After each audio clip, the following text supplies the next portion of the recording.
A gente aí tava como falando que o Estado reformador brasileiro não é grande. Você falou que Isso. não é grande. Não, mas não é grande, pô. O Estado brasileiro é pequeno, cara. Mas pequeno para... Mas, assim, vamos lá. Não, vamos lá, vamos sair da caricatura. Não, sim, totalmente. O que é o Por favor. Estado grande aí? Vamos lá. Sei lá, porra, me fala aí. Cita aí pra nós.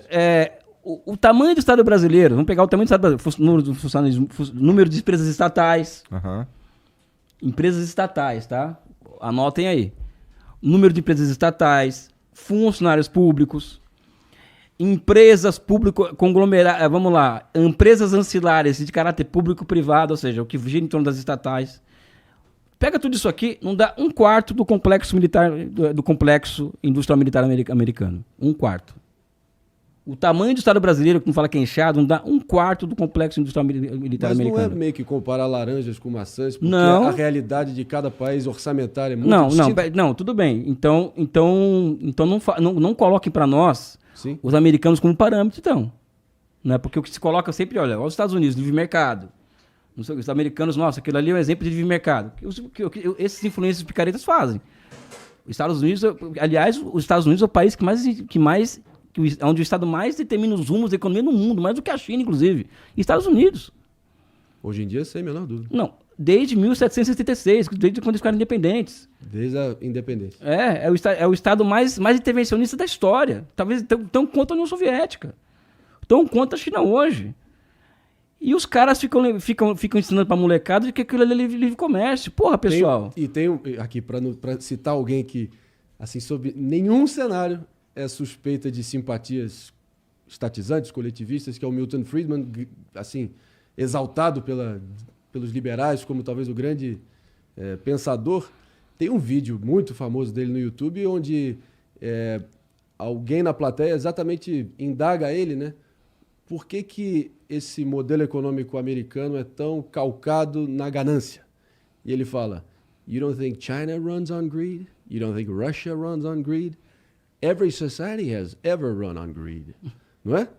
Mas o que ele quis dizer com isso? Com ganância? Ganância dos Estados-nações que eu acabei de citar, por exemplo. Que nem você disse. A China se norteia através desse sentimento, a Rússia também, o Brasil em grande parte. A ganância é o quê? O papel do Estado na economia?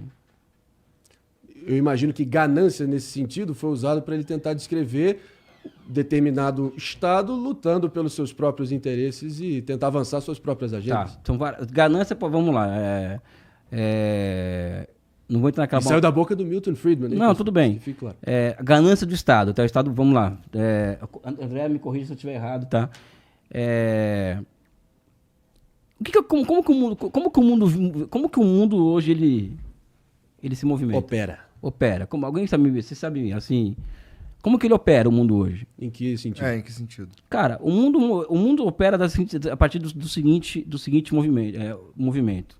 Grandes estados nacionais, poderosíssimos estados nacionais, à frente de grandes oligopólios nacionais.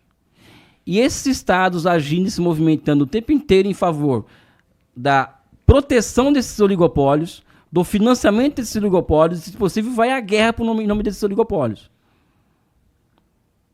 Né? Nesse mundo aqui, que é Rússia, que é Estados Unidos, que é China, que é Coreia do Sul, que é Japão, que é Índia, que é Rússia, isso aqui não tem espaço. Nesse mundo que eu estou descrevendo para vocês, não tem espaço para estado mínimo. Para livre mercado. Tem espaço para o seguinte, para um drone chegar lá chegar lá na Europa e mandar um míssil no Nord Stream. Naquele míssil Nord Stream, que é aquele gasoduto alemão, né? Uhum. Sabe? Para quê? Para quebrar com a economia alemã. Aquilo ali foi um ato terrorista checheno. Você acha que a Chechênia ou o Talibã tem sofisticação suficiente para chegar lá e saber onde que está a porra do negócio? Um gasoduto. Do gasoduto, não. Aquilo foi Estados Unidos. Para quê? Para minar a economia alemã. Isso aconteceu há quanto tempo atrás? Vou até me atualizar aqui. Um mês atrás, eu acho. Uma coisa. Ou seja, é assim que funciona o mundo. É assim que funciona o mundo. Mas tu tá supondo que foi os Estados Unidos.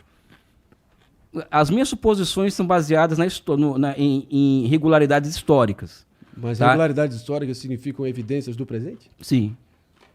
Em que sentido? Porque, cara, nós não temos condições, por exemplo, eu vou Na ciência social, não temos o ratinho, que é aquela coisa que faz a fase 1 da vacina, a fase 2 da vacina. Não tem mais essa porra na ciência social. Então, qual que é o nosso campo de experimentação? É a história. Então, todo fenômeno é um fenômeno histórico. Então, tem que buscar na história a resposta aos fenômenos.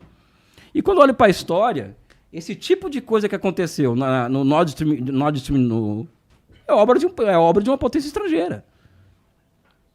Né? Que, aliás, quem está falando isso não sou eu. É um economista chamado Jeffrey Sachs, que é o economista responsável pelas terapias de choque do leste europeu da década de 90.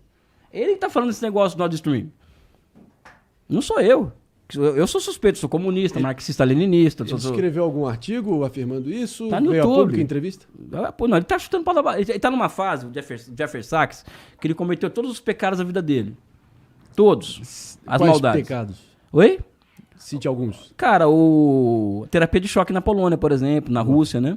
A privatização, né, o Big Bang, né? Qual foi o envolvimento dele nesse sentido? Elaborou isso aí, foi executor. Ah, é? Não é isso, André? Foi o cara que teve lá no... Foi o executor do projeto. Uhum. Né? Principalmente no caso da Polônia, ele teve envolvimento direto, Jeffrey Sachs, né? Então fez tanta maldade que hoje ele chegou numa situação de que, olha, eu fiz tanta merda no mundo, na vida, que deu errado. Então até que a expectativa de vida na União Soviética, depois que acabou, desabou, que agora eu vou colocar pra fora as coisas que eu sinto, né? Que eu vejo. E ele tá vendo o quê? O mundo sem os Estados Unidos sendo como única potência é ótimo. Ele tá dizendo que o Covid-19 saiu dos Estados Unidos, não da China. Jeffrey Sachs. Porra. Aí... Não, ele tá falando, não sou eu. Ele e tem papers acadêmicos norte-americanos afirmando que o vírus do Covid-19, né, é a opinião do Elias, tá? Não preciso falar que eu tô aqui. O vírus já circulava nos Estados Unidos em outubro de 2019. Tem papers acadêmicos falando isso. Não é o Elias, não. E o Jeffrey Sachs, que é um cientista que está acima do bem e do mal, por ser um cara que foi do FMI, do Banco Mundial, etc., afirmando isso.